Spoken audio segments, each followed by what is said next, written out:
Hi, I'm Adam, This is Kevin. and we are Tech Guys Who Invest.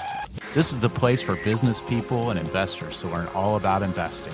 We offer a fresh perspective on what it's like to have a day job while investing. And we share lessons learned on our investing journey. Our vision is to educate and entertain you while adding tons of value to your daily commute. Welcome to our show. We're back with another episode of the Tech Guys Who Invest podcast. On this episode, Adam interviews me about a costly mistake I made. Now, we pride ourselves on being transparent with all of you. We believe that sets us apart from other real estate investing or investing podcasts that are out there. We really want to educate all of you on the process of how to invest wisely, safely, smartly, and everything around achieving financial freedom, which is why you'll see and hear a lot of different episodes on mindset. But before I digress, I want to bring it back to making a mistake. This mistake that I made cost me some deals. I wasn't able to close because I didn't have my ducks in a row. And in this episode, I go through what I missed out on and the mistakes that I made. But I want to make sure all of you know that making a mistake is going to happen, especially if you're trying to do new things. If you're trying to achieve something that you've never done before, you are going to make a mistake, and that is okay. The one thing you can look at this mistake with the lens of, hey, you know what? I am taking action towards my goal. This wasn't a mistake as much as it was a lesson, and that's how I'm approaching it now. I'm taking this lesson on the chin, and I've now implemented the systems and checks to make sure that I don't make the same mistake twice. So we hope you enjoy this episode, and if you want to learn more about any of the projects that Adam and I have going on in the pipeline, feel free to book a time on our calendar. Go to linktr.ee/techguyswhoinvest or send us an email, techguyswhoinvest@gmail.com. Before we present you with the episode, we have one quick announcement for you. Hey, everybody. Adam and I started this podcast because we wanted to help educate others along our journey towards financial freedom. And while we are absolutely passionate about real estate, we believe in the power of it to be financially free. It's foolish of us to not think of other ways to generate income. And Adam and I are learning that multiple streams of income is always better than having one lump sum of money. You could talk about it in a diversification standpoint, but ultimately, it's a lesson that we're learning. So we wanted to try something out here as part of, I believe it's an affiliate link. Is that right, Adam? Yeah, that's right. So one of the people in our network has reached out to us and provided us with an opportunity. And, you know, part of escaping the rat race is keeping your eyes open, being aware of opportunities, being able to capitalize on those opportunities that come to you. You used to probably think of that as luck, and now you'll start to realize that, hey, it's just a matter of looking for those things and capitalizing on them. So that happened to us. Someone reached out to us who we know we're really big fans of, and we decided to go for this opportunity to test it out and see how we like it. So, Kevin, I'm going to go ahead and share this with our listeners now that we've explained kind of what we're doing. One of my friends in the real estate space, Rod Cleef, is hosting another one of his live events in Baltimore, September 27th through 29th. And it's all about multifamily investing. If you've never been, you've got to go. If you want to attend this event, and I highly recommend you do, I have a discount code for you to get $100 off your ticket price. Go to rodsbootcamp.com and enter the code TGWI, as in Tech Guys Who Invest, TGWI, at checkout. So that's rodsbootcamp.com and enter the discount code TGWI and get tickets for $100 off his event. I'm hitting record now, and we could always just trim the video. Perfect. Yeah, I'm down to record whatever you want. Awesome. So, Kevin, tell me about what your capital raising, Kevin, tell me about what your capital raising actions and goals are right now. What are you doing in terms of raising capital? Yeah, that's a very good question. And I would say that what I'm doing right now is all about education, right? That's part of the podcast for Tech Guys Who Invest. It's part of the Secondhand Success. It's education through my own actions. Because if I'm empathizing with the capital investor, why would I want to invest in Kevin? Right? I need to have that thought process and I need to approach it in that same regard, being able to answer that type of a question. And that's where being transparent with the things that I'm doing, what I am taking action on, the research that I'm doing, the due diligence, all of those things are amounting to answering that question of why would I want to invest. Kevin is showing that he knows what he's doing. He's taking lots of action. He is networking with the right kind of people. He is putting the right team in place so that if I'm a capital investor, I'm comfortable putting X amount of dollars into an investment in a partnership with Kevin.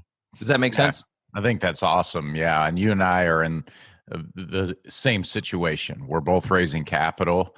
We're both learning how to raise capital, and Absolutely. that's what I think is interesting. We are trying to learn how you raise capital as two people who didn't learn that growing up. It's not a skill they teach you in school. Absolutely. Yeah. So to that point, I would say you have to unlearn and get rid of limiting beliefs. You and I were raised with the same mentality. You need to save up, save before you buy anything.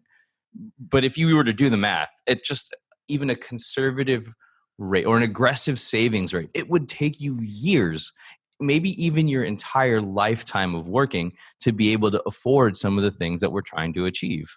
Yeah, totally. I'm feeling that even more than you because I'm further along. I guess you would probably describe me as mid-career, and I'm looking at my 401k and my retirement that I've been saving my whole career and just thinking, wow, it's pretty scary to think that at this rate, I wouldn't be able to live the lifestyle I'd like to when I retire just by shooing money away into a 401k or retirement. Absolutely. And then it just doesn't make sense. And it's frustrating with that it's not something that you are educated on at the right capacity. I mean, there are tons of resources out there to raise capital. So why would somebody want to raise capital? Yeah, I think this goes to what we were talking about with the method of saving in a retirement account through your work not being enough. You want to raise capital so you can do more profitable deals, better deals that will get better returns than you can get in your 401k. And it benefits both of you, the investor who's investing in the deal with you and yourself, because it's the deal that you're both investing in, right? Absolutely. I also see it as when I think about it, it's abundance and it's knowing your value as an investor. When I say abundance, there are people out there who have money that's just sitting in an account. They don't know what to do with it. They don't want to touch it. They're afraid, what have you. There's a multitude of reasons behind that psychology. And as an investor, we're actively searching for deals. We're actively networking, building the teams so we can come across and say, look, we have a relationship. If are you interested, I can tell you more. And now you have two parts that make up the deal, the capital and then the deal. So it's you're coming at it from an abundance mindset of, hey, we can create a win-win scenario here. Yeah, and then for me, with the types of deals that I'm going after, it's the ability to do more as a team than you could possibly do by yourself. So, as you and our listeners probably know by now, I'm focused on larger multifamily deals. I'm working on an 81 unit in Tampa right now. Um, that's a bigger deal than I could do all by myself. Like, even, if I took all of the money out of my retirement savings, don't think I could do that kind of a deal. But you put several of us together, several people like you and me who have some money in a retirement savings that they could direct into a deal like this, and we could get it done. And we can get into a bigger, much more profitable deal than we otherwise would be able to do all by ourselves. Yeah, I think to that point, running the numbers, what is a standard down payment for a commercial property like that? Usually 25%. So let's say it's $1 million. So just Right. round numbers. 25% of a million is what? Is a quarter million. So I don't know very many people who have $250,000 in cash just in a 401k or in a savings account. I just don't know very many people. And I'm willing to bet the vast majority of the United States doesn't have that. Right. Exactly. And then when you the 81 units, a $5.5 million deal.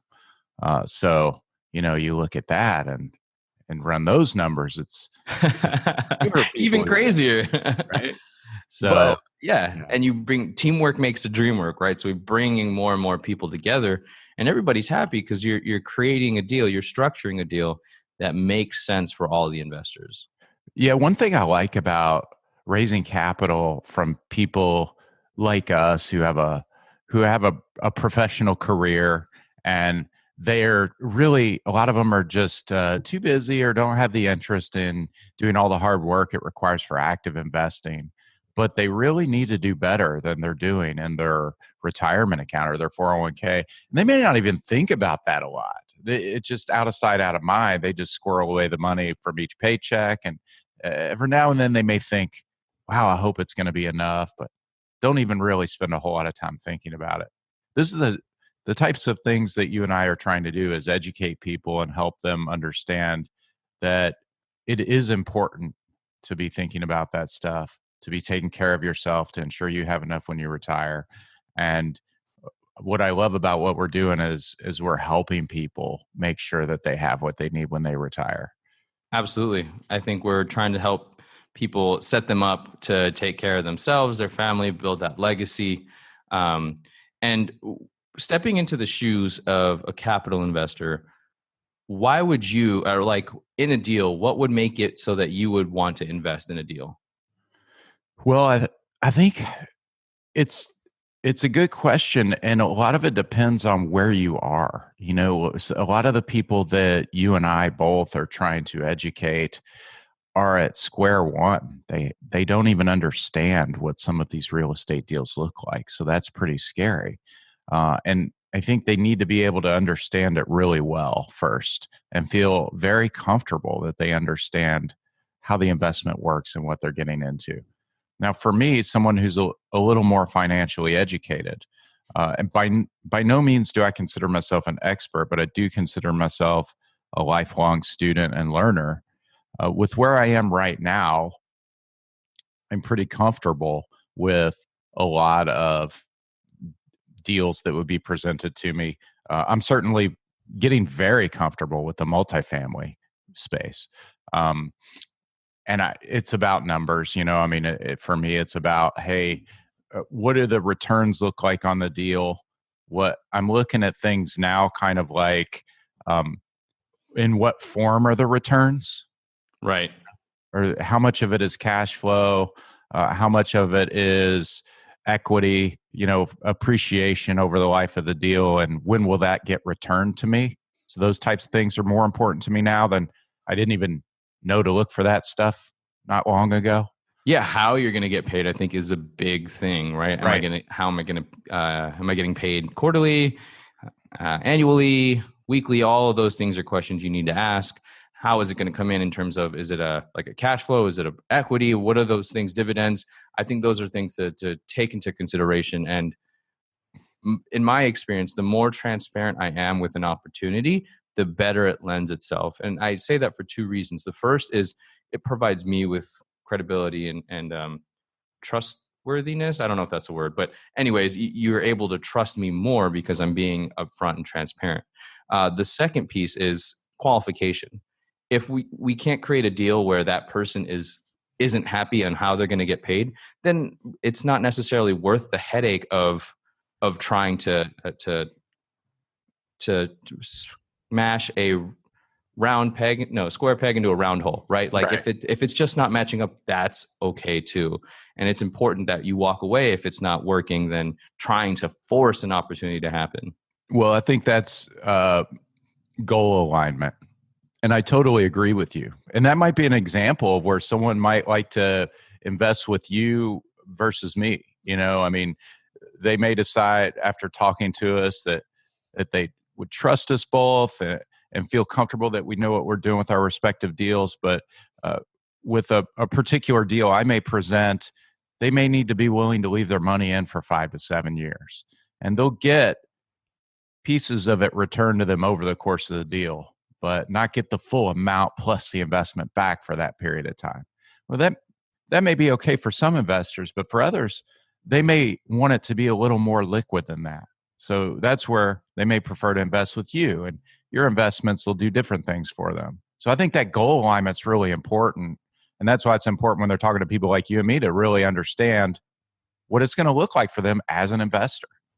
Agreed. And I also think it maybe you want to invest in me versus you because I have nicer hair or something like that. I don't know. It depends on the person. I thought you were going to say because they felt sorry for you because you weren't as good looking. Ooh. I love it. I love the win back. I've got nothing. Moving on. Oh, man. Speaking of raising capital, while I think that you and I are on the side of transparency, authenticity, and doing it in the right way, there's also the opposite end of the spectrum where people are just throwing BS out there, and it's almost predatorial. So, have you seen this on the internet, like on social media? And if so, what are you seeing? Yeah, I've seen some of that, and man, I really hate it for a lot of different reasons. One of them is because it makes it tougher for guys like you and me, right? We're honest guys really working super hard right now to try to make things happen.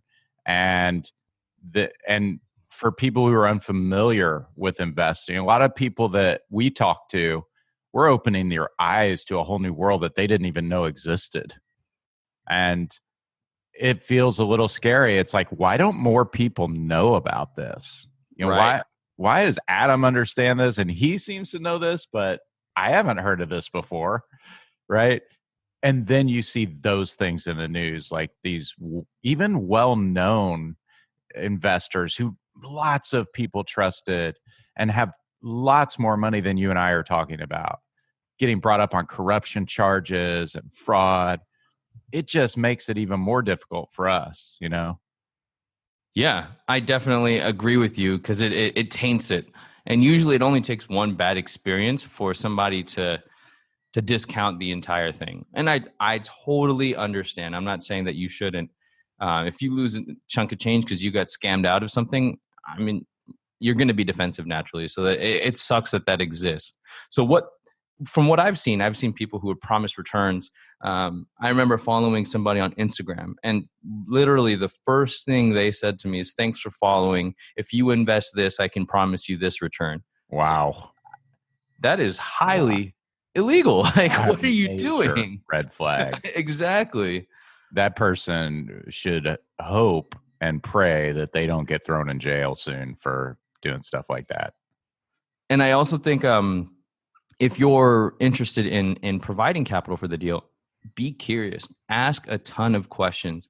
Ask as much information as you can think of, because that is your right, in my opinion, to understand as much as you can. And somebody that's going to withhold information, I think, isn't somebody you want to be investing with. Yeah, I agree. And the deals that I'm involved with now and see myself doing going forward, we have pieces in the process where people have to sign forms indicating they understand what they're doing. They're an experienced enough investor to understand what they're getting into. And I like that because it makes them think about and document why they're comfortable with this investment, what type of experience they have, because we can't just let anyone in the deal. Like, if they don't understand what they're getting into, then it's not going to be good for us or for them.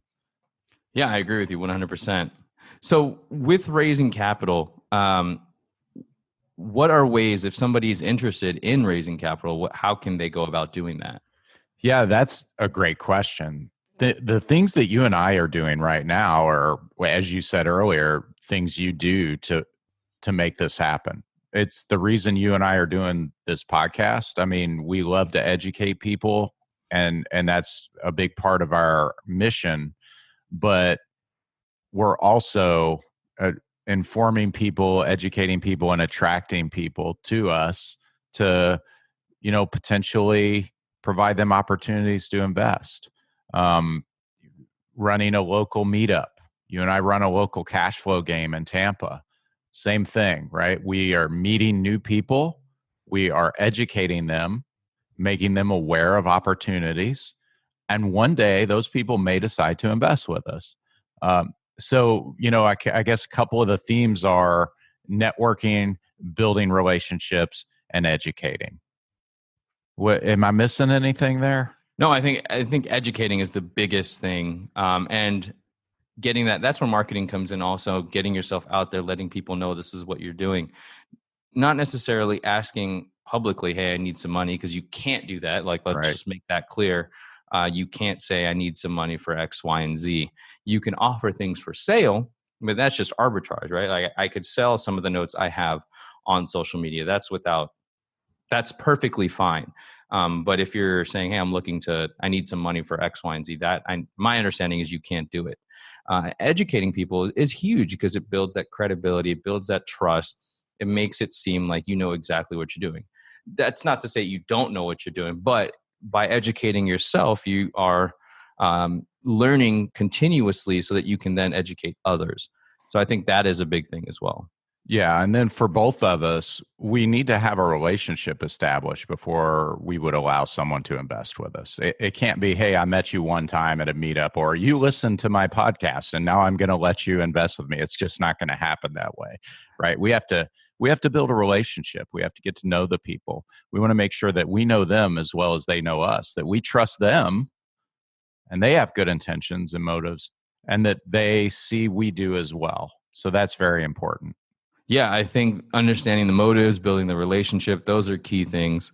I'm not comfortable if I just met a stranger and said, "Here's $1 million, go do what you want with it." I Yeah, just would it's get not so going to happen. nervous because it's so random. Yeah, yeah, that's not going to happen. You have to have the relationship. And the education piece is so big, like you said, they have to understand what they're getting into. And the last thing I want to talk about is that limiting belief. Like, if you are an investor that's looking to raise capital, you have to believe in yourself that you can do it. Like, you have to accept and understand that you, as an investor, can do that. You're providing value to people who don't entirely know what to do with their money. And I think that is something that I had to get over. Understanding that, hey, this is the value I'm bringing, this is the education, this is the team I'm building. That is where I am adding value to a deal.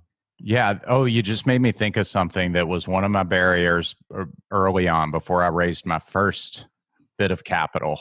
It was me thinking that they were helping me. It was the weirdest mindset, but I'm like, oh, yeah, they're helping me by loaning me this money or contributing this money to the deal. No, wait a minute. That's kind of backwards. Like, yes, I need money to get this deal done, but I'm actually helping them because they're getting an awesome return on their money. It's a great Exactly. investment, right? Way better than they can do through their stock or 401k in that instance. Yeah, and I would argue it's safer. You have more control as a partnership and in a deal. You can Backed by make a hard asset. exactly. You can make decisions with the real estate investor saying, "This is not what I don't like this," or whatever. Right.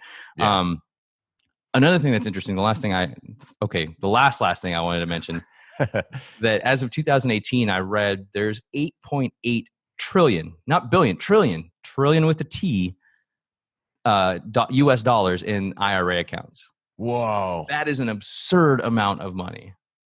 We need to do an episode on why IRAs are not as good of an idea as everyone thinks and why more people don't understand that. Yeah, we definitely should. And 401ks for that matter too, and savings accounts and all that Right. other fun Oh, stuff. yeah. That's right. Okay. We're going to have to put that on the backlog. Absolutely. So, listeners, if you are interested in raising capital, what are the things that you're doing to raise capital? We'd love to know what that is. If you want to talk to us about how we're raising capital, feel free to shoot us an email at techguyswhoinvest@gmail.com. Reach us on Instagram at techguyswhoinvest. Shoot us a DM.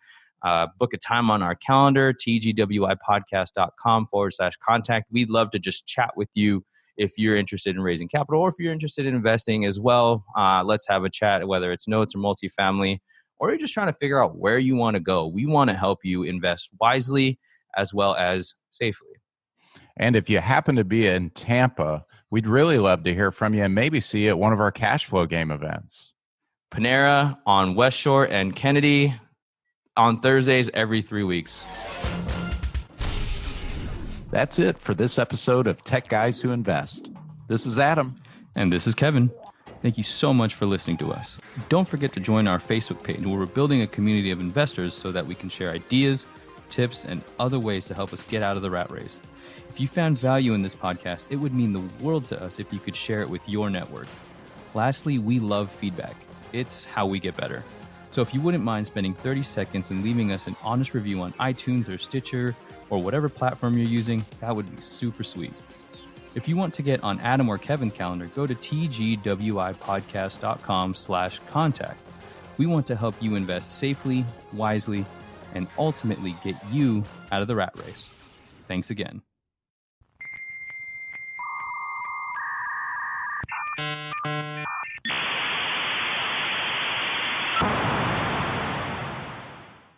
So, hey, Kevin, what sound does a lever make? I'm thinking back to my cartoon days, so it's got to be like a whoop. See if you can hear this. I kind of think it might make this sound here.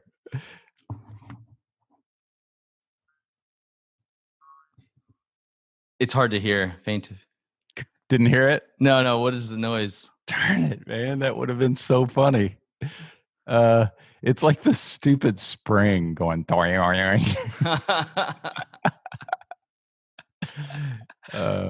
That stinks, though. It would have been funny. Oh, you know what? I forgot to record. But since we're recording, I'll put this in.